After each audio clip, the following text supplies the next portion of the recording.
সিএসসি-বিএলই-দের জন্য জরুরি বিজ্ঞপ্তি, নতুন নিয়মাবলী 2026। প্রিয় বিএলই বন্ধুরা, সিএসসি ম্যানেজমেন্টের পক্ষ থেকে আগামী 1 জানুয়ারি 2026 তারিখ থেকে সিএসসি আইডি সংক্রান্ত বেশ কিছু গুরুত্বপূর্ণ নিয়ম পরিবর্তন করা হচ্ছে। আপনার আইডিটি সচল রাখতে নির্দেশনাবলীগুলো গুরুত্ব সহকারে পালন করুন। 1. Biometric KYC. আপনার সিএসসি আইডি সচল রাখার জন্য প্রত্যেক বায়োমেট্রিক কেওয়াইসি সম্পন্ন করতে হবে। পদ্ধতি: ডিজিটাল সেবা পোর্টালের মাই প্রোফাইল সেকশনে গিয়ে বায়োমেট্রিক কেওয়াইসি অপশানটি পাবেন। 2. Police verification report.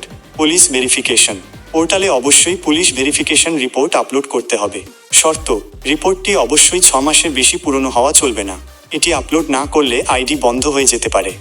3. Official CSC banner. প্রতিটি সেন্টারের বাইরে সিএসসির নির্দিষ্ট ব্যানার লাগানো বাধ্যতামূলক।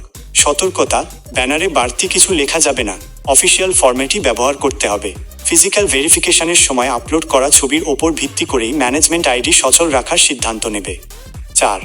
সেন্টারের সঠিক অবস্থান। Proper centre setup.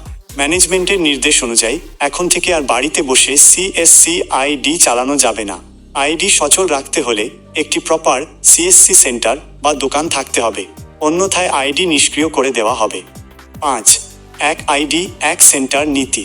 মিটিংয়ের সিদ্ধান্ত অনুযায়ী একটি সিএসসি সেন্টারে এখন থেকে কেবল একটি সিএসসি আইডি চালানো যাবে, অর্থাৎ একই দোকান বা সেন্টারে একাধিক আইডি ব্যবহার করা নিষিদ্ধ।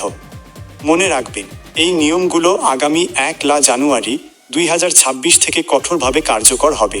তাই সময় থাকতে আপনার সেন্টারের যাবতীয় নথিপত্র এবং পরিকাঠামো গুছিয়ে নিন।